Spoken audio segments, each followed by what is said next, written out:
안녕하십니까. 2012년 10월 7일, 오늘 녹화 방송으로 찾아뵙고 있습니다. 저번에 설명드렸듯이 화요일은 라이브 방송으로 최대한 뵙고요. 금요일은 기본 베이스는 녹화 방송을 하되 라이브 방송이 필요하다 싶으면 라이브 방송으로 찾아뵙겠다라고 이야기를 해드렸습니다. 그래서 오늘은 녹화 방송이기 때문에 미리 유튜브 댓글이나 단톡방에 종목 또는 질문을 미리 받아서 답을 드리면서 개인 종목에 대해서 좀 더 면밀히 살펴보는 게 좋지 않을까 싶어서 진행을 좀 하고 있습니다. 자, 하지만 그렇다고 비트코인을 안 볼 수는 없죠. 그래서 비트코인을 좀 살펴보면요. 자, 저번 방송에도 설명드렸듯이 비트코인은 화요일 방송 기준으로 9일 정도가 남았다라고 이야기를 해드렸고요. 그 이유는 우리가 수렴을 하고 있기 때문에 잘 알고 있죠. 그래서 이 수렴의 끝은 정말 이렇게 지긋지긋하게 간다면 11월 5일까지 끌겠지만 그 전에 패턴상 10월 14일 즈음에 이 고점을 도달할 것이다. 그래서 그 즈음에는 방향이 결정 날 것이다 라고 보고 있는 거죠. 여전히 현재 지표상으로는 올라갈 거냐 말 거냐를 확실히 100% 또는 80% 이상 이야기를 하기는 어렵고요. 제가 이야기할 수 있는 거는 애가 2,940만원, 즉 3천만원 밑도는 이 라인을 찍어준다면 현재 보조 지표상 떨어져도 올라간다에 저는 80% 90%를 베팅할 수 있을 거라고 생각을 합니다. 그래서 이 부분까지가 좀 설명드려야 될 부분인 것 같고요. 단기적으로 봤을 때는 우리가 이번 주 지나온 흐름을 좀 살펴볼 필요가 있죠. 자, 화요일 방송에서 뭐였냐면 4일이죠. 4일이 이때네요. 자, 4일 때 비트코인이 조금씩 올라가고는 있었는데 당연히 떨어질 거라 생각을 해야죠. 제가 공부한 거 그대로 나와 있죠. 공부한 거 그대로 나와 있고 나는 오늘 유튜브 처음 보는데 이게 무슨 말인지 모르겠다. 그러면 댓글을 질문을 주시면 답을 드릴게요. 자, 그래서 내려갔고요. 에너지가 점점 고갈이 됐어요. 자, 그러면서 흐름을 우리가 봤을 때 15분과 1시간에서 아이고 냄새야. 15분과 1시간에서 우리가 단기 흐름을 조금 예측을 해보자면요. 자, 이렇게 라인이 있고요. 이렇게 라인이 있죠. 그리고 또 이렇게 라인이 있어요. 이렇게 라인이 있고 또 이렇게 있죠. 자, 비트코인은요. 잘 올라간 이후에 보시는 이 주황색 채널로 라인을 만들었다라고 보시면 되겠고요. 그리고 분홍색으로 단기적으로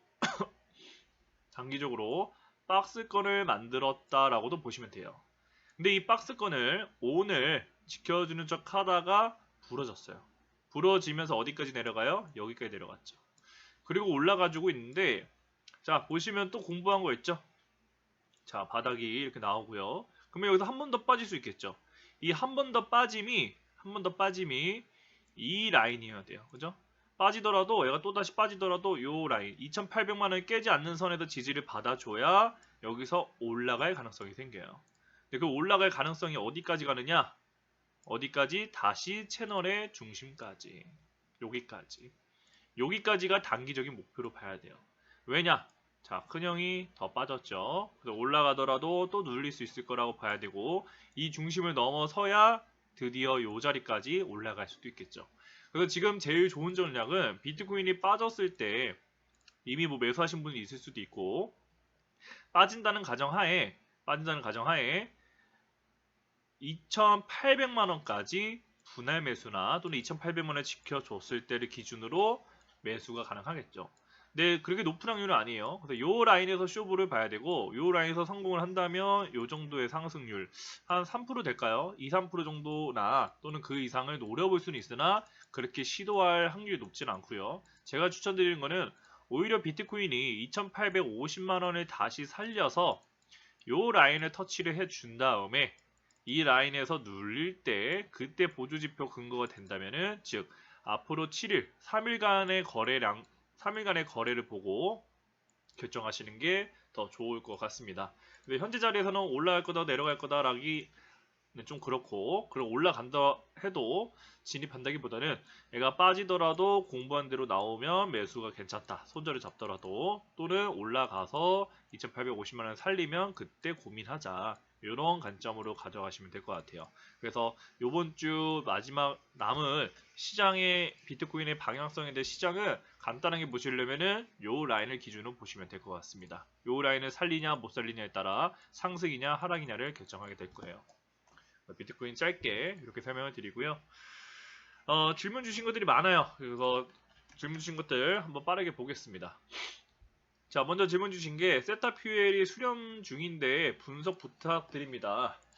자, 세타퓨엘도 일단은 자, 프로그램 지표 먼저 확인을 해볼까요? 자, 프로그램 지표 확인을 해보면 프로그램 지표가 망가졌나요? 어쨌든 장투 관점입니다. 프로그램 지표는 현재는 장투 관점에서만 확인이 되죠. 스윙 아닙니다. 자, 장투 입장에서는 엄청 공격적으로 진입을 했네요. 140원 아래라면 몰빵해도 좋다 나와 있어요. 그죠? 마이너스 50%인데 몰빵을 하라니. 근데 역시 이 가상화폐가 위험하고 그만큼 프로그램 지표도 절대적인 건 아니다. 항상 이야기해드리죠. 세상에 기술적 분석은 100%가 없다. 그리고 뭐 프로그램 자동 매매가 수익을 보장해준다? 절대 그런 거 없다. 그죠?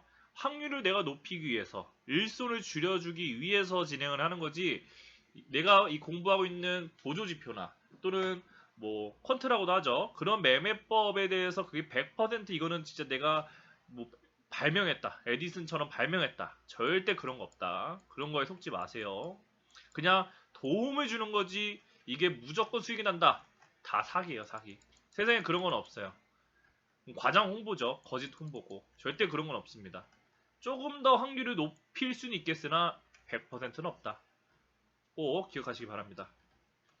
자, 그래서 140원 밑에면은 몰빵해도 좋다라고 나와 있고, 제가 봤을 때는 140원 밑에 몰빵은 조금 무리수지 않나. 제가 보수적으로 설명드리면 그래도 30%에서 50%는 채워도 되지 않나라고 보고 있어요. 세타퓨엘은 단 장투 관점이니까 빠르게 올라갈 거라고 예상하기보다는 좀 시간을 두셔야 되고 지표는 나쁘지 않아요. 그래서 30% 50% 정도 괜찮아 보입니다. 자, 그리고 부가적인 설명해 주신 게 수렴 중이다라고 이야기를 하셨는데 세타퓨엘이 자, 어떤 관점에서 수렴을 이야기하셨는지 볼게요. 자, 세타퓨엘 볼게요. 얘가 가격 조정을요 거의 1년 가까이 했어요. 그죠? 가격 조정을 하고 저점이 다시 깨지지 않는다면 진바닥이 나온 거겠죠. 자, 그러면 가격 조정을 이렇게 했기 때문에 기간 조정을 해야 됩니다. 근데 기간 조정할 때 반등을 안 할 거라는 건 없어요. 반등했다가 다시 떨어지고 이렇게 해도 이것도 기간 조정이잖아요. 그죠? 근데 그러면 세타퓨엘이 다시 정구를 넘어서거나 정말 미친듯이 올라가려면 기간이 좀 필요해요. 그래서 앞으로 또 1년이 필요해요. 시간이 좀 흘렀으니까 한 8개월, 반년이 지금 시간이 필요해요. 그리고 이 반년 만에 올라가면 다행이죠. 안 될 수도 있어요. 그러니까 안 될 거라 생각하시고 매매를 하는 게 보수적으로 하는 거다. 굳이 우리가 공격적으로 할 필요 없잖아요. 아니야, 얘는 무조건 올라갈 거야.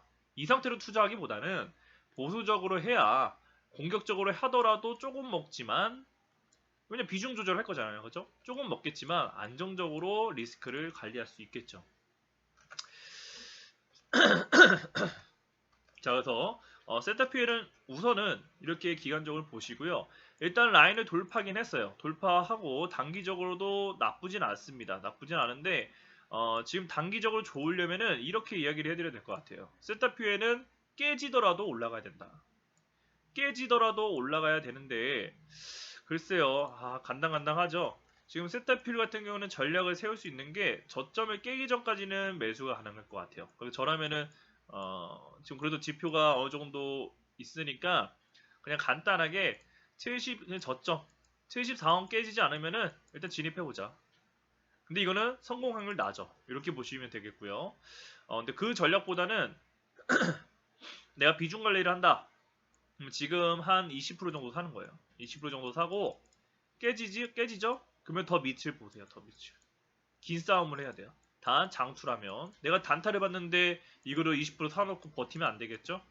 자, 이렇게 보시면 되겠고요. 근데 20% 샀는데 깨지는 척 하다 다시 살려. 그럼 여기 쫓아가야 돼요. 여기 쭉 쫓아가야 돼요. 왜냐? 지표가 딱 보여주고 있죠. 그렇죠? 그래서 올라갈 거고 목표치는 채널을 단기적으로 만들었네요. 그죠? 이렇게 만들었으니까 항상 이야기해 드리는 거, 고점이 나오면 저점을 이어라. 저점이 나오면 고점을 이어라. 그쵸? 일단 고점이 나왔으니까 저점을 이었어요. 그러면 앞으로 세타퓨엘은 63.3까지도 내려갈 수 있으니까 저라면은 분할 매수로 접근을 하겠네요. 이렇게 하시면 되겠고요. 만약에 분할 매수를 했는데 그냥 올라가. 그러면 저점을 또 이어서 이렇게 만들어야죠. 그죠? 그럼 올라가면은 겹쳐지는 라인이 있어요. 여기까지만 보세요. 그렇죠? 여기까지만 이렇게 보시면 되겠고요. 자, 그 다음에 메타디움.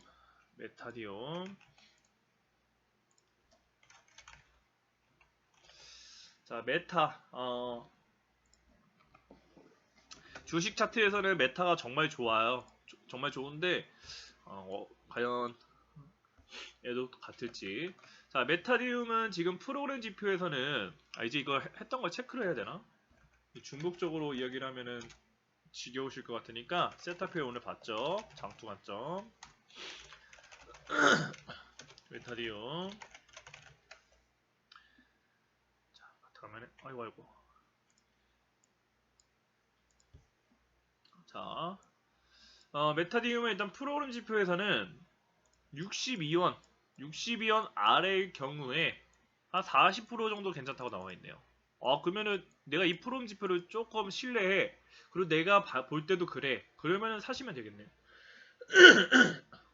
훨씬 싸잖아요. 그죠? 62원에 40%도 괜찮은데 45원이네. 야, 저렴해. 그렇죠? 그럼 사면 돼요. 몇 프로? 40%. 자, 그럼 제 생각은요. 아우, 괜찮네요. 그러니까 프로그램 지표가 평단가가 좋지 못하든 뭐하든 간에 근거는 돼요. 그렇죠? 자, 보면은 메타디움이 이렇게 추세가 내려가고 있거든요.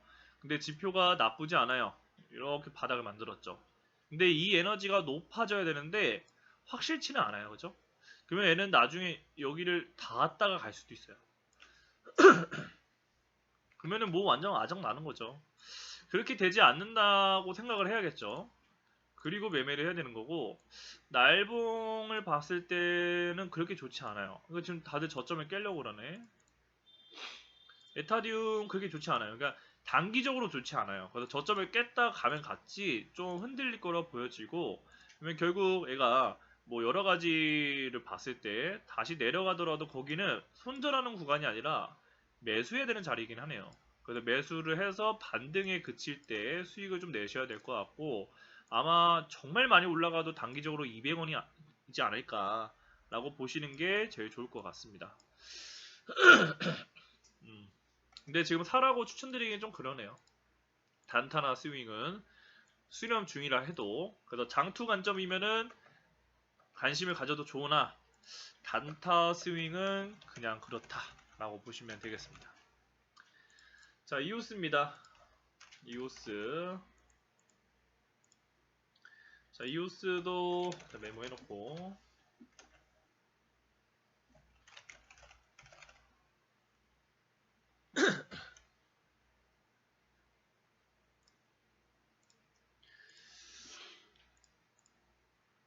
자, 이오스는 프로그램 지표가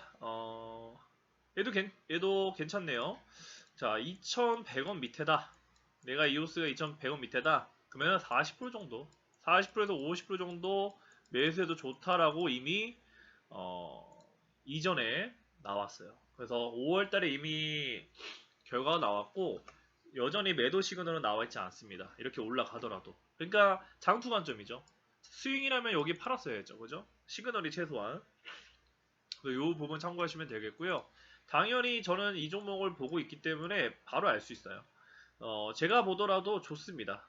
얘도 마찬가지예요. 지금 올라간 게 조금 약하긴 했어요. 약하긴 했는데 뭐 눌릴 수밖에 없는 자리에서 눌리고 있는 거죠. 눌릴 수 없는 밖에 뭐래? 눌릴 수밖에 없는 자리에서 눌리고 있는데 나쁘지 않아요. 그래서 얘도 내려가더라도 지금 거의 바닥을 다지고 있잖아요. 뭐 올라간다면 충분히 좋은 지표고 설명드렸었는지는 기억이 안 나겠지만 이오스는 2021년도 이후에 데드 크로스가 나고요. 한 번도 골든 크로스를 낸 적이 없는데 그 아성을 지금 도전하고 있어요.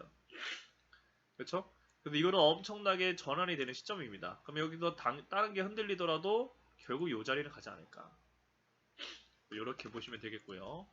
더 올라가는 건 나중에 보시면 돼요. 근데 장투는 사실 5,000원에 팔려고 진행하는 건 아니죠. 장투는 아무리 못해도 진짜 5배는 먹어야 되는데 그래도 안 올라가면 어쩔 수 없죠. 거기서 고민을 그때 해서 하시면 되겠고요. 질문 주신 거는 장투 관점에서 질문을 주셨기 때문에 이렇게 답을 드리겠습니다. 자, 리플도 마찬가지입니다. 리플은 오히려 프로그램 지표는 매수 시그널이 한 번도 없었어요. 그러니까 프로그램 지표가 잡지 못한 걸로 저는 판단을 하고 있는데 제가 판단했을 때는 리플은 그래도 1,000원과 넓게 봤을 때 1,000원과 1,500원까지는 넓게 목표값을 이루려고 간다고 생각을 해요. 그래서 못해도 1,000원 충분히 괜찮은 수익이거든요. 그래서 이번 이 눌림에 잘 시도해보는 게 어떠신지 좀 이야기를 해드리고 싶고 그러면 장투 관점에서 저점이 1,500원까지 가면 얘가 400원까지 빠졌으니까 거의 400% 정도 가는 거거든요. 그래서 그 자리에서는 좀 고민을 해 보셔야 되지 않을까. 그걸 좀 살펴보겠고요. 자, 단기적으로 봤을 때는 리플이 단기적으로 좋지 않아요. 근데 이 눌림이 기회죠. 눌림이 기회인데 저는 뭐 여기서는 그래도 1차 시도 해봐야 되지 않나. 여기서는 1차 시도를 해보고 저 라인을 실패를 하더라도 거기서 잡았는데 깨져 그러면 손절을 하더라도 여기서 다시 시도를 해보는 게 좋지 않나. 그리고 리플은 현재 비중 관리를 매매를 하는 게 더 좋을 것 같아요. 그래서 이 자리에서 1차 매수를 하고 이 자리에서 2차 매수를 하는데 근데 평단가가 요쯤 될 거예요. 왜냐? 아래에 더 사야 되니까. 그러면 내려갔다가 올라가면은 요 정도만 올라가도 수익거리죠. 그죠? 그러면은 내가 비중을 어떻게 넣었냐에 따라 수익거리일 때 어느 정도 익절 관리를 하고 그 나머지 물량 들고 있다가 또 고민. 이렇게 보시면 되겠네요. 리플. 자, 디센트럴랜드는 자세히 질문을 주셨어요. 디센트럴랜드는 10일 내로 정하는 방향이 상승으로 갔으면 좋겠다. 맞아요. 저도 올라갔으면 좋겠어요. 그래서 타 커뮤니티에서 어떤 이야기가 지배적으로 장악하고 있는가를 보시면 좋을 것 같아요. 저는 타 커뮤니티를 안 하기 때문에 그 대중들의 상황을 모르겠거든요. 근데 대중들이 어떻게 보고 있느냐 그 부분을 좀 참고하시면 방향이 어느 정도 결정이 될 것 같고요. 즉 대중들이 다 올라갈 거다라고 바라거나 보고 있다면은 떨어지겠죠. 어쩔 수 없어요. 지금 광기를 주는 시장이 아니기 때문에 좌절감과 허탈 무력감을 줘야만 그들이 원하는 대로 움직일 수 있어서 이 부분 인간 지표도 좀 참고해 보시면 될 것 같고요. 디센트럴랜드 프로그램 지표상 어떤지 궁금하다. 그리고 1,300원의 평단가가 100%다. 물론 현금은 더 있지만 코인하기로 한 자금은 다 들어갔다. 이렇게 질문을 주셨네요. 이게 제일 좋은 거죠. 내가 어찌됐던 간에 내가 공부한 만큼 확률로 진입을 했어. 근데 100%다 진입했어. 근데 내가 코인 투자는 1,000만 원 마기로 했어. 애초에. 그러면 그 이상 안 하는 게 맞아요. 돈을 계속 끌어오면은 내가 처음에 계획했던 수익과 달라지는 거죠. 그러면은 안 되죠. 자, 디센트럴 랜드도 프로그램 지표상에서는 아예 매수 시그널이 없어요. 얘는 언제부터 없냐면요. 2020년도 3월에 진입을 하고 2020년도 3월에 진입을 한 번 딱 하라고 그랬고요. 아, 그 전 거는 내가 저장 안 했구나. 그리고 나서 2021년도에 매도를 쭉쭉 하면서 400% 정도 수익에 맞춰져 있는 종목입니다. 그리고 나서 진입하라고 한 번도 안 돼 있어요. 그러니까 아직 프로그램이 봤을 때는 완벽한 자리가 아닐 수도 있겠죠. 그리고 디센트럴랜드 제가 봤을 때는 일단 장투 관점에서 썩 좋은 차트는 아니에요. 못 올라간다가 아니라 그렇게 꼭 베팅을 해야만 하나 하는 자리고요. 이제서야 얘는 쌍바닥을 만들고 있거든요. BTC가 어떨지 한번 봐야겠네.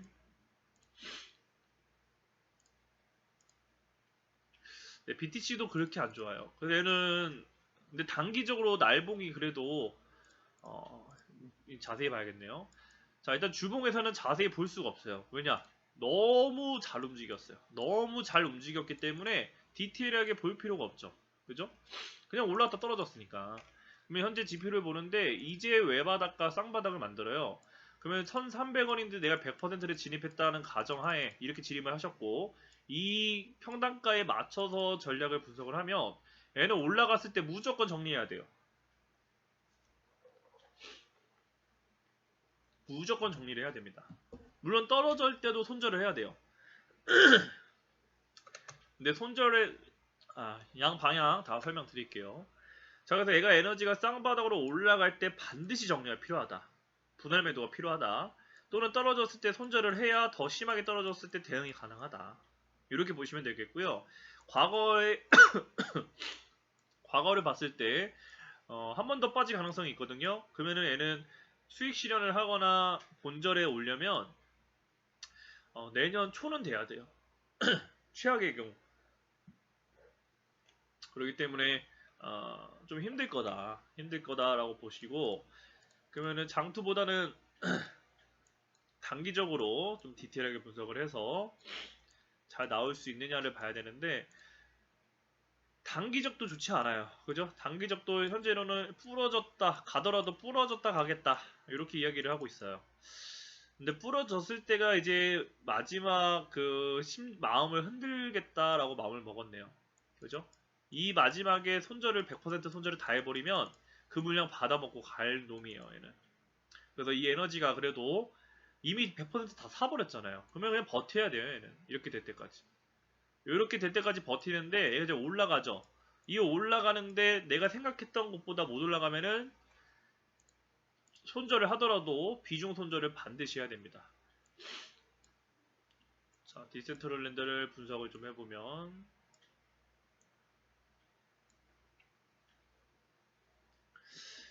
자, 여기서 간단히 보여지네요. 자, 이렇게 가고요. 고점이 나왔으니까 저점을 이어야죠. 그렇죠? 그리고 중심을 이옵니다. 게임 끝났네요. 그죠? 자, 디센트럴랜드는 지금 검은색 채널로 움직이고 있다는 게 신뢰성이 꽤 높아요. 왜냐? 고점을 찍고 저점을 찍고 고점을 다시 찍는데 이 기간 동안 더 이상 다시 못 올라왔잖아요. 그죠?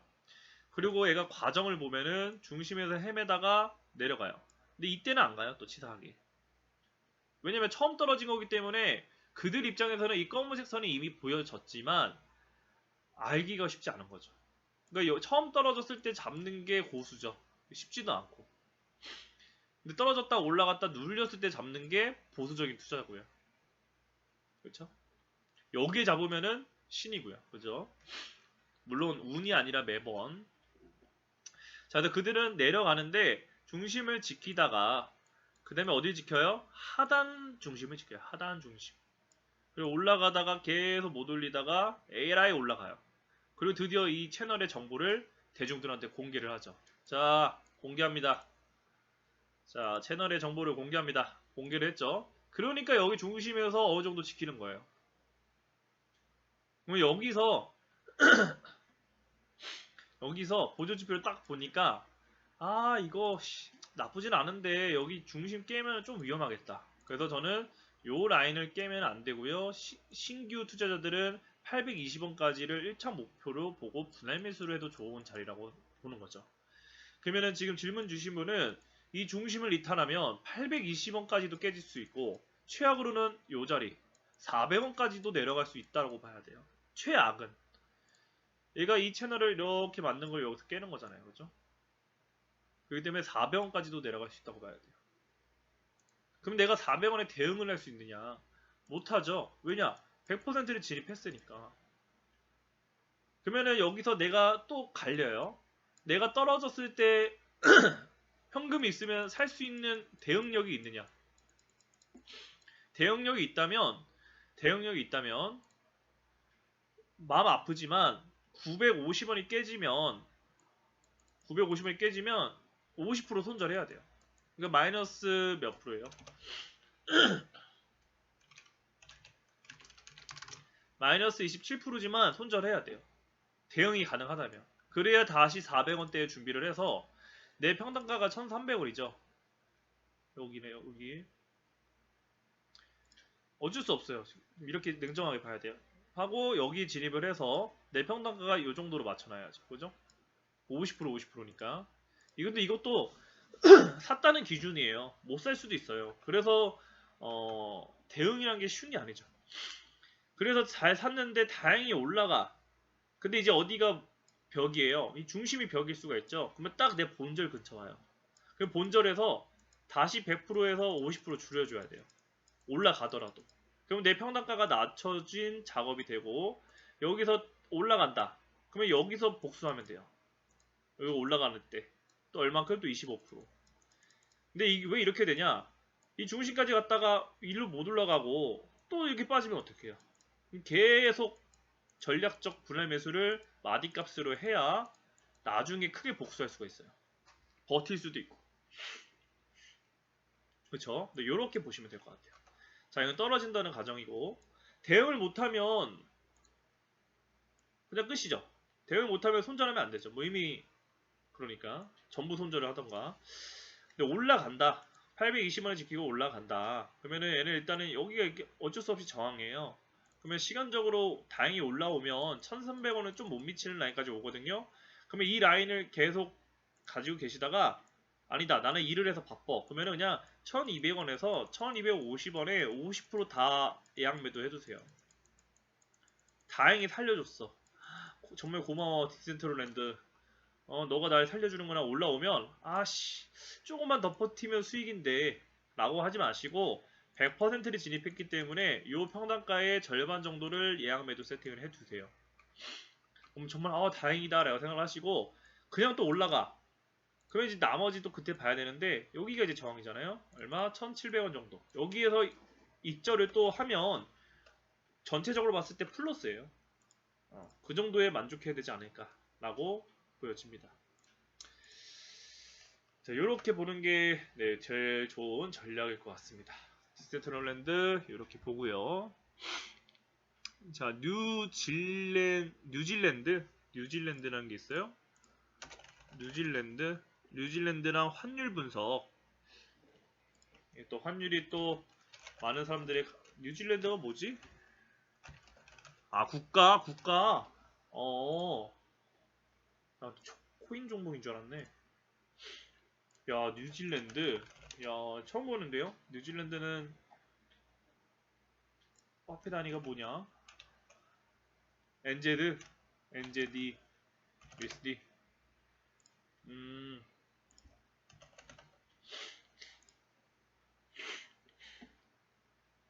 여기 혹시 뉴질랜드에 살고 계신 건가? 아니면은 여행을? 자, 야, 처음 보는 종목이네. 자, 보겠습니다. 자, 뉴질랜드 달러 차트입니다. 자, 얘도 얘도 막 만만치 않네요. 정말 많이 올라갔네. 네, 많이 올라갔습니다. 에너지를 봤을 때 일단 에너지가 꼿꼿해요. 아직도 얘는 빠지기가 곤란해요. 근데 단기적으로 얘가 이렇게 떨어질 거다라고는 보장하기가 힘들어요. 근데 눌릴 거다라고는 이미 이야기를 하고 있죠. 왜냐? 과합 매수권에 들어왔으니까 영원한 상승은 없죠. 지금 93포인트까지도 왔거든요. 93%라고 생각하시면 돼요. 아무리 올라가도 7%예요. 그러면 여기서는 흔들렸다 눌릴 수밖에 없어요. 눌렸다 다시 가더라도 그러면 당분간은 쉬어갈 텐데 이미 눌렸었네요. 눌렸었고 주봉과 날봉을 볼 때 뉴질랜드는 어떻게 보셔야 되냐? 얘가 올라가더라도 눌린다. 올라가더라도 눌린다라고 보시면 될 것 같아요. 당분간. 그리고 장기 관점을 좀 보면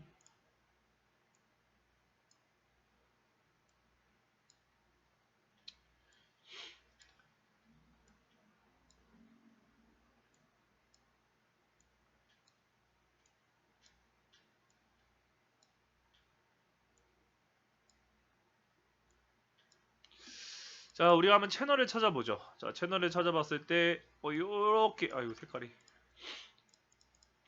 요렇게 있어요. 그죠? 이렇게 있고 얼추 이렇게 있네요. 그죠? 야, 우리가 공부하는 모든 것들이 달러든 주식이든 뭐든 간에 그래도 이 기술적 분석이 다 맞네. 야, 신기하다. 이렇게 일단 넘어가시면 되겠고요. 자, 달러 차트가 왠지 모르겠지만 2008년도에 이렇게 올라가요. 이게 2.2달러라고 해야 되나요? 2.2달러까지 올라가죠. 그리고 나서 쫙 하락해서 여기서 지지를 받습니다. 야, 우리가 공부한 대로 그죠? 우리가 2008년도부터 공부를 했다면 요런 자리에서 그냥 크게 베팅할 수 있었을 텐데 그죠? 그리고 나서 올라갑니다. 어디까지? 중심까지. 살짝 흔들렸다가 여기까지 다시 내려갈 수도 있었겠지만 여기서 이제 기술적 분석이 참 어렵죠. 여기서부터는 아예 바닥권이 알릴 때는 쉽지 않아요. 근데 여기서도 다 공부한 대로 돼 있어요. 그죠? 공부한 대로 돼 있고. 근데 어찌됐던 간에 올라가요. 그 이제 상단 라인을 찍죠. 그러면 다시 내려가면 이제 어디에요? 중심 다시 지키는 거죠. 자, 근데 뉴질랜드는 보니까요. 그래도 여기가 더 깊어요. 그러면은 이 정구를 넘어서냐 안 넘어서냐가 되게 중요한 라인이네요. 요 라인을 넘어서지 못해야 다시 여기 눌렸을 때 1.5달러까지 다시 눌리거나 더 내려가서 이 중심을 다시 체크하거나 아니면은 뉴질랜드가 왠지 모르겠지만 쫙 빠져서 다시 요 라인까지 내려갈 수 있느냐를 봐야 돼요. 근데 이거는 설명드렸듯이 올라가고 있고 그리고 막내나 두째를 봤을 때 그냥 과매수권에 진입을 한 거기 때문에 요 자리까지 내려가는 거는 나중에 분석을 해야 되고요. 지금은 올라가더라도 눌림일 거다. 근데 그 올라감이 지금 정구를 넘어서면은 정말 안 된다라고 이야기를 하고 있어요. 그래서 만약에 내가 이 달러 차트를 봤을 때 어떻게 봐야 되냐? 올라가더라도 눌릴 것이다라고 보는 거고요. 그 올라갔을 때 그 상승률이 한 2달러까지는 다시 보여야 될 것 같긴 해요. 그 2달러를 가면은 요 라인을 하나, 둘, 셋 찍는 라인이거든요. 정구에서 정구까지 갈 거라고 봐요. 근데 정구 가면 거기서 쉬냐? 아니에요. 정구 가면 또 갈 확률 또 있어요. 그러니까 참 지금은 어렵죠. 방향을 맞추기가. 근데 높은 확률로 이야기될 수 있는 거는 올라가더라도 당분간은 조금 올라가더라도 빠진다. 조금 올라가더라도. 근데 정구를 안 넘어서야 돼요. 그러면은 내가 만약에 억지로 이 차트에 베팅을 해야 된다. 그러면 저는 숏을 볼 것 같아요. 그리고 정구를 넘어서면은 손절. 나쁜 자리 아닌 것 같아요. 그래서 이렇게 보는 거고요. 그 다음은 코스피 차트랑 달러 차트. 코스피도 오랜만에 보는 것 같은데.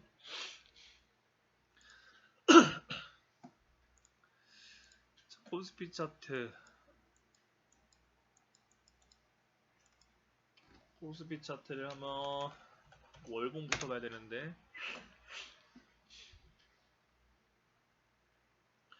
오늘 경찰서 가가지고 뭐 사건 진술을 했더니 진이 다 빠지네요. 자, 월봉 차트만 보고 분석하겠습니다. 아마 연 차트를 봐도 2월 차트를 봐도 뭐 좋지 않을 거예요. 자, 코스피 차트는 이것도 마찬가지죠. 우리가 설령 공부를 하고도 물렸다 해도 절대 이제는 하지 말아야 될 곳은 뭐냐? 요 자리는 사면 안 돼요. 내가 설령 요런 데 샀다 해도 여기까지는 오케이. 뭐 그럴 수 있죠. 내가 공부한 라인에서 여기는 사면 안 되죠. 그리고 여기도 이 평단가도 여기 이렇게 올라갈 때 사면 안 되죠. 왜냐? 우리 공부한 거. 그죠? 여기 가는데 여기서 샀다? 그러면 이거는 재능이 없는 거예요. 그렇게 우리가 공부했는데도 요것만 기억해도 안 사는 건데. 그죠? 자, 근데 이제 반대예요. 반대가 됐어요. 여기 톱니바퀴가 이렇게 생겼는데 이제 반대로 이렇게 생겼네? 좀 내려가더라도 올라간다. 코스피 차트는 올라간다. 그럼 어디까지 올라가느냐? 마찬가지로 알 수 없죠. 자, 얘가 이제 에너지가 제일 약한데 얘가 근거를 보여줬어요. 뭐 올라가긴 하겠지만 큰형은 어때요? 둘째는 올라갈 수 있겠지만 큰형은 떨어지고 있죠. 얘가 올라가서 앞으로 이렇게 4,400포인트 뭐 그렇게 갈 거다라고 이야기를 하려면 이 맨 밑에 놈도 뭐가 있어야 돼요. 근데 없잖아요. 그죠? 그래서 단기적으로만 올라갈 수 있겠다라고 보면 되고요. 월봉으로 단기적인 뭐예요? 반년 정도를 보는 거죠. 최대. 반년 정도를 보는 겁니다. 자, 반년 정도를 보는 건데 자, 그 전에 오랜만에 또 작도를 해서 크게 본다면요. 자, 우리도 이 코스피 차트에서 채널이 있나 한번 볼까요? 아니, 너 샤드린 네가 분석하는 거는 가상화폐만 맞는 거 아니야? 그거 왜 자꾸 주식에 갖다 대? 왜 자꾸 세계 증시에 갖다 대? 라고 이야기를 한다면, 아니, 뭐 그게 그 기술적 분석이 맞는데 어떡해요, 그죠? 자, 왠지 모르겠는데, 자, 왜 저게 맞지라고 생각하지 마시고, 대부분 이렇게 보기 때문에 그걸 이용해 먹으려고 움직인다라고 보시는 게 더 좋을 것 같아요.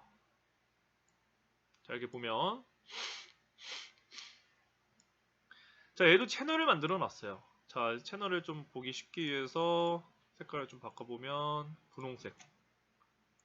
분홍색으로 이렇게, 그죠? 이렇게 있네요. 야, 그거 진짜 1985년도부터 이렇게 흘러갔어요. 근데 여기도 마찬가지죠. 얘가 이렇게 올라가요, 그죠? 올라가는데 내가 여기서 투자를 했다? 이거는 물론 저 때는 준비가 안 돼 있겠죠. 준비가 안 돼 있으면 어쩔 수 없어요.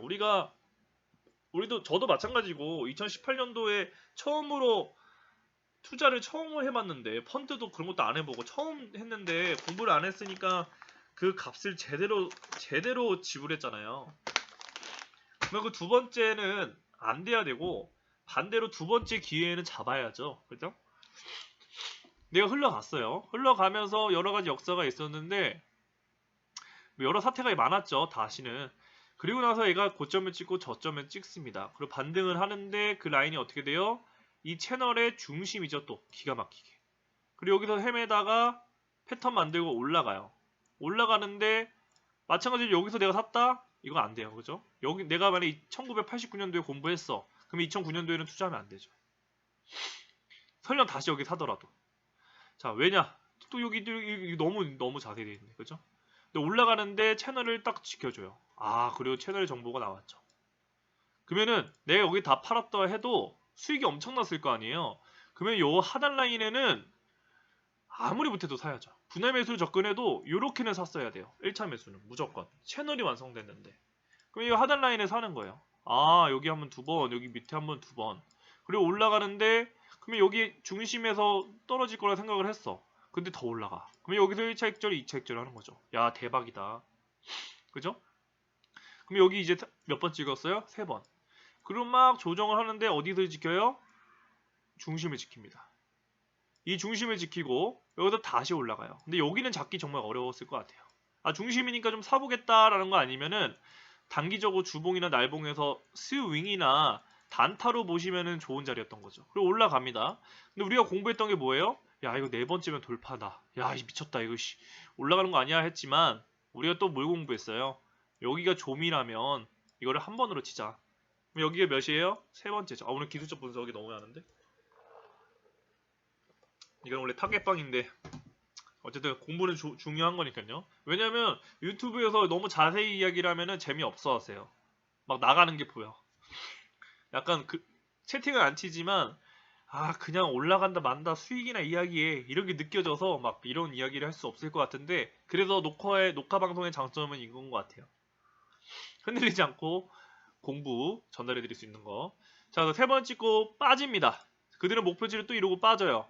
그러면 마찬가지로 중심에 샀을 수도 있고 다시 여기 살 수도 있는데 여기 기회를 또 다시 주죠. 몇 년 만에? 10년 만에. 몇 년 만에? 10년 만에. 10년 만에 기회를 한 번씩 준 거예요. 이래서 막 10년 주기 이야기 하잖아요. 이런 것 때문에 이야기를 하는 거예요. 근데 이때가 뭐였어요? 코로나예요. 코로나 때 아무리 이슈를 줘도 제가 그랬죠. 뭔진 모르겠지만 떨어질 거다. 그 세력들은 그러니까 이게 진짜인지 아닌지가 중요한 게 아니라 갑자기 이게 생각이 안 나네. 음모론적으로 생각해라. 반대로 생각해라. 그들이 코로나를 퍼뜨렸든 안 퍼뜨렸든 무언가에 의해서 떨어뜨릴 거다. 무언가에 의해서. 이때 뭔지 아시죠? 2008년도 뭔지 아시죠? 다 그 어떤 사건에 의해서 급락을 해요. 근데 미리 얘네는 보여주죠. 신기하잖아요. 아니 얘네 지표가 미리 야 외봉, 쌍봉, 쓰리봉인가 빠질 거야 라고 했는데 우리는 뭐 때문에 빠지는지 몰라. 하지만 지나고 보니까 그것 때문이었어. 그러면은 그래서 주식은 선행한다 라고 이야기를 하는 거죠. 정보를 알고 있는 그들은 미리 다 치우고 있던 거죠. 우리 개미들만 이 고점에서 갑자기 좋은 이야기 하니까 사는 거고. 그래서 뉴스에서 사면은 백날 해봤자 결국 잃는다. 그렇죠? 처음에 근데 할 수 있는 건 저거밖에 없어요. 우리가 뭐 이런 기술적 분석을 공부할 줄 알았나? 그냥 뉴스 보고 사는 거지. 자, 그래도 어쨌든 코로나가 딱 지나갔어요. 다시 얘를 지울게요. 너무 이야기가 많으니까 코로나가 이제 끝났어요. 그리고 저 때도 아무리 코로나 때문에 빠졌다 해도 작도상으로도 매매를 할 수 있었고, 그리고 지표에서도 보여줬죠. 근데 올라가는데 마찬가지로 중심에서 내가 팔고 싶었다면 1차 익절을 하는 거예요. 근데 올라가. 그러면 여기서는 이제 팔면 안 되죠. 왜?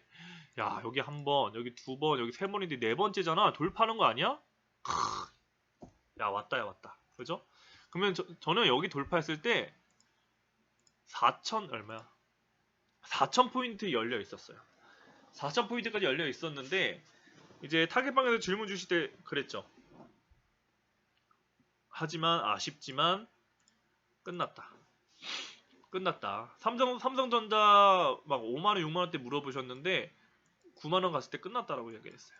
왠지 몰라요. 근데 끝났어요. 그래서 눌렸다 가면 좋았겠지만 끝났어요. 그러면 저는 지금 코스피는 뭐라고 보냐면, 자, 코스피는 뭐라고 보면요. 결국 이 라인을 갑니다. 자, 이 라인이 지금 겹쳐지는 기간이 언제예요? 2027년도예요. 앞으로 5년 뒤에요. 저는 여기 갈 거라고 봐요. 시간이 뭐 경제 상황에 따라 달라질 수 있는데 일단은 여기를 교과서적으로 2027년도에는 갈 거다라고 생각하고 준비를 해야 돼요. 안 되면 그때 대응을 하는 거고. 예측과 대응. 예측을 하고 대응을 하면 돼요. 그러면 앞으로 코스피는 정말 많이 올라가려면 5년 시간이 필요해요. 빨리 올라가더라도 5년이 필요해요. 만약에 최악으로 이 라인에 도달하지 못하면은 얘는 이렇게 되는 거죠. 그러니까 없어진다는 게 아니라 깼다가 헤맸다가 나중에 하는 거예요. 그러면은 10년이 걸릴 수도 있죠. 또. 근데 좋게 생각했을 때가 2027년도다라고 보시면 되고요. 자, 그러면 코스피를 다시 단기적으로 올라갈 수 있다라고 보시면 되는데 얘가 기간적으로 이렇게 될 거냐가 중요해요.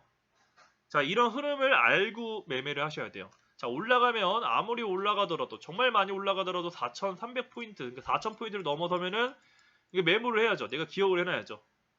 지금 내가 이 코스피 전략을 세울 건데 지금 초심 마음을 잃지 않기 위해서 아무리 시장이 그때 좋다고 한들 뭐가 한들 내가 감정이 휘둘릴 수가 있으니까 벽에 붙여놓는 거예요. 코스피가 4,000포인트를 넘어서는 순간부터는 대부분 다 정리하고 난 투자 안 할 거야. 물론 실력이 되면 그때 보면 되지만 그래도 흔들릴 수가 있으니까 4,000을 딱 붙여놓는 거죠. 코스피 4,000 넘어가면 난 절대 안 해. 절대 안 해. 이렇게 붙여놓는 거예요. 이걸 미리 준비해놓고 반대로 이제 매수를 할 건데 얘가 여기서 단기적으로 올라가서 계속 올라가면 좋겠지만 요번에 만약에 요 라인을 찍으면요. 코스피가 만약에 1700포인트를 찍으면요. 다시 살리는 한이 있더라도 깨질 겁니다. 무조건 깨져요. 그래서 최악은 저는 만약에 깨지면은 1000포인트 초반 포인트까지도 흘러 내려갈 수도 있어요. 내려간다가 아니라 있어요. 그러니까 여기는 내가 많이 매수하기가 무서운 자리죠. 아니 공포에 사라고 하지 않았냐. 근데 공포에 사라고 하기에는 우리가 공부한 대로 여기가 네 번째 지지예요. 공포에 이런 데서 사기에는 여기에 만약에 내가 공부한 대로 있어. 근데 한 번째, 두 번째, 세 번째 지지야. 그러면 아무리 도박을 해도 여기는 한 50%, 여기는 한 30%, 여기는 한 20% 살 수 있겠다. 지지를 너무 많이 받았으니까. 근데 네 번째야. 그러면 요 라인에는 10%로 할 수밖에 없겠죠. 공격적으로 해도. 도박했을 때. 근데 이거를 우리가 더 넣기 위해서 공부를 하는 거고요. 자, 그러면은 1000포인트까지 깰 수 있다는 가정하에 비중은 자기가 잘 하셔야 되고요. 자, 그러면 단기적으로 가는데 너무 길어지는데. 자, 우리나라 시황이니까. 자, 주봉을 보면요. 또 공부한 게 또 나와요. 그죠? 또 나와서 어쩌고저쩌고 해요. 그죠? 그러면 내려가더라도 얘는 사야 되네요. 저 나스닥 차트랑 마찬가지로. 그럼 매수를 할 수 있고 작도상으로도 자, 공부한 거 하나, 둘, 셋, 네 번째인데 눌렸어? 야, 이씨, 이거는 사야 돼. 이거 사야 돼. 그죠? 얘는 사야 돼. 이렇게 보여지는 거죠. 1차 매수 무조건 해야 돼. 근데 단 장투가 아니고요. 스윙이나 단타. 다시 볼게요. 아까 전에 이렇게 앞전 설명을 들어야 그 뒤에 설명이 빨라져요. 여기서는 스윙이나 단타로 잡아야 된다고 했잖아요. 요런 자리라 보시면 돼요. 올라가더라도 그렇게 흔들려요. 안 빠지면 다행. 그래서 그런 관점이고 뭐 올라갈 텐데 어디까지 올라가냐는 사실 의미가 없죠. 올라가고 나서 파동을 보는 게 맞고 우선은 뭐 올라가면 한 디테일하게 봐야 되는데 지금 시간이 너무 부족하니까 2800포인트는 못 넘어서지 않을까. 2800포인트에서 다시 어떻게 될지를 그때 분석을 해야 될 것 같아요. 그래서 단기적으로 2800포인트까지 올라가겠거니 라고 생각하시고 저기서 1차 매도를 준비를 하시는 게 맞다고 보여집니다. 그리고 충분히 올라갈 수 있고요. 근데 시간이 너무 흐르는데도 못 올라가. 그러면 그때서는 이제 고민을 하셔야 돼요. 올라가야 되는 시간이 있어요. 근데 못 올라간다면 정리를 해야 되고, 그래서 2800포인트 밑에서 눌릴 거다라고 보시면 되겠습니다. 근데 사긴 사야 돼요. 근데 여기까지 봤는데 그러면 나스닥도 보죠 뭐. 자, 나스닥을 저번에 설명드렸던 게 사야 된다. 그래서 S&P 500으로 봤던 것 같아요. 3000포인트까지 빠지더라도 사야 된다. 맨날 왜 이거 눌러 나는? 근데 저점을 깼다가 살렸거든요. 살렸는데 아직 안심하긴 글러요. 그래서 한 번 더 빠질 수 있긴 한데 그래도 사야 돼요. 사야 되고 S&P 500은 그래도 잘 올라가 주면 2023년도 6월까지 우상향할 수도 있어요. 정구로 넘어설지는 또 몰라요. 나중에 봐야 되는데 일단은 그래도 반년 정도, 길면 반년 정도 반등에 성공하지 않을까. 그리고 다시 무너지는. 그렇죠? 그래서 내년 하반기 또 안 좋을 것 같아요. 이런 흐름으로 보시면 되겠습니다. 자, 마지막으로 달러 차트. 네, 달러 차트 보면요. 달러 차트도 저번에 분석했었죠. 라이브 방송 때. L은 다시 올라가는 한이 있더라도 눌릴 거다. 눌림이 있을 수밖에 없다. 눌림이 있을 수밖에 없다. 눌렸어요. 그럼 계속 얘가 이제 눌릴 거냐? 그런 게 중요한데, 마찬가지로 여전히 달러 차트는 1600원까지는 갈 수 있을 거라 생각을 해야 돼요. 여전히 1600원까지 갈 수 있을 거라 생각을 하고, 이 눌림이 제발 1320원까지 내려와줘라. 1320원과 1350원까지 내려와줘라 기도를 해야 돼요. 여기 내려왔을 때 여기서 근거가 되면 오히려 사야 돼요. 단타로. 장투로 사기나 비중을 많이 넣기는 어려워요. 왜냐? 우리는 기회를 놓쳤으니까. 그래서 이 자리에서 사면은 다시 1600원까지 올라가는 흐름을 먹을 수 있고, 최악이면은 더 올라갈 수도 있긴 한데 이렇게 안 되길 바라야겠죠. 이렇게 보시면 되겠고요. 단기적인 흐름을 보더라도 좀 쉬어갈 필요가 있습니다. 쉬어갈 필요가 있는데 더 디테일하게 4시간 뭐 날봉 보면은 뭐 반등하긴 할 겁니다. 근데 올라가더라도 정구를 살짝 넘어서거나 못 올라가는 이런 근처에서 쌍봉에서 또 고민을 할 거예요. 그래서 지금 급히 쫓아가지 않으셔도 좋을 것 같습니다. 저는 1300 아까 말씀드렸던 가격대까지 오지 않으면은 고려할 필요 없다고 봐요. 이미 늦었어요, 기회는. 그래서 달러 차트는 이렇게 보시면 되겠습니다. 자, 오늘 준비한 게 아니죠. 네, 녹화 방송은 여기까지 설명을 드려야 될 것 같고요. 네, 질문 주신 것들 네, 제가 아는 선에서 최대한 답을 드렸습니다. 자, 이번 주도 잘 보내시고요. 네, 비트코인은 결국 다음 주 이전에 방향을 결정할 거로 보여지는데 그냥 아싸리 위로 올라갔으면 좋겠어요. 올라가서 알트코인들 잘 좀 올려놓았으면 좋겠습니다. 그래서 지금 갖고 계신 종목들 그리고 질문 주신 종목들 잘 올라가서 수익 나시기를 진심으로 바랍니다. 저는 물러가도록 하겠습니다. 감사합니다.